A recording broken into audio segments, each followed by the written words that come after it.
വചനജായ വചനജായ വചനജായ വചനജായ.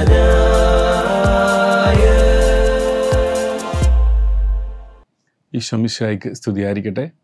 ഈശോയിൽ ഇത്രയും സ്നേഹമുള്ളവരെ, ആണ്ടുവട്ടത്തിലെ 18ാമത്തെ ആഴ്ചയിലേക്ക് നമ്മൾ പ്രവേശിക്കുന്നു. നമ്മൾ ധ്യാനിക്കുന്ന സുവിശേഷം വിശുദ്ധ യോഹന്നാൻ്റെ സുവിശേഷം 6-ാം അധ്യായം 24 മുതൽ 35 വരെയുള്ള ഭാഗമാണ്.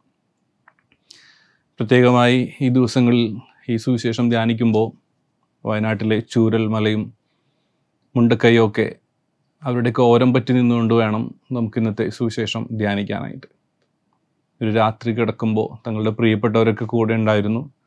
ഒരു രാവ് ഇരുട്ടി വെളുക്കുമ്പോൾ ഒന്ന് ഉറങ്ങി എണീക്കുമ്പോൾ പ്രിയപ്പെട്ടവരാരും കൂടെയില്ല.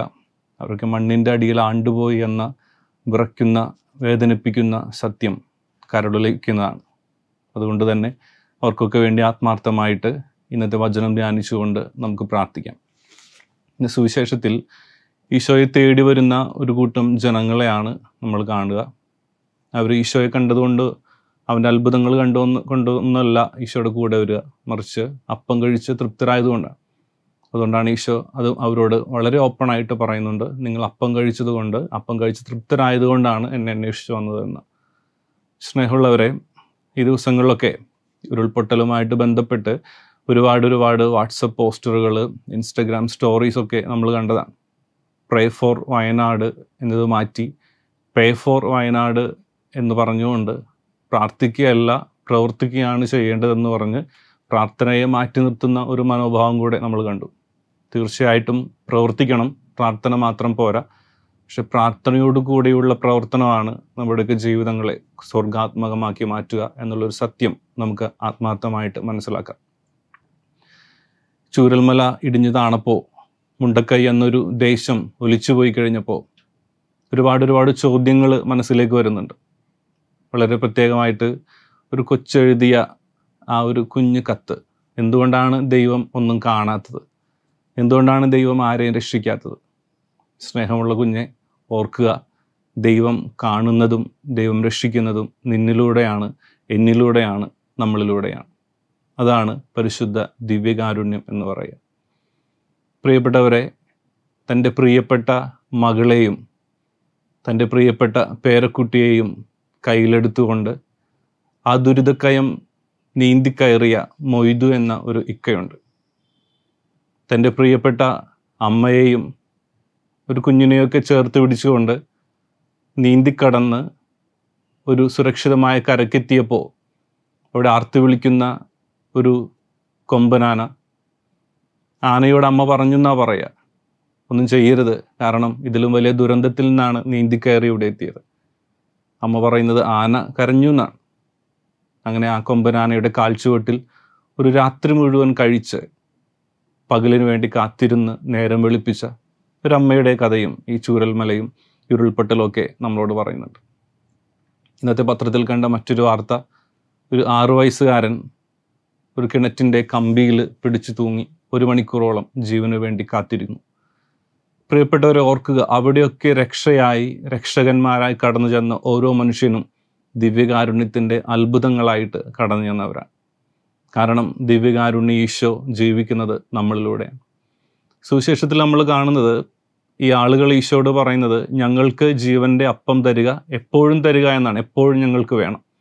അതിന് മറുപടിയായിട്ട് ഈശോ പറയുന്നൊരു കാര്യം, ഞാനാണ് ജീവൻ്റെ അപ്പം എന്നാണ്. അതിൻ്റെ സാരാംശം ഇത്ര മാത്രമേ ഉള്ളൂ, ജീവൻ്റെ അപ്പം ഞാൻ തന്നെയാണ്, അതായത് എപ്പോഴും ഞാൻ നിങ്ങളുടെ കൂടെ ഉണ്ടായിരിക്കുന്നു.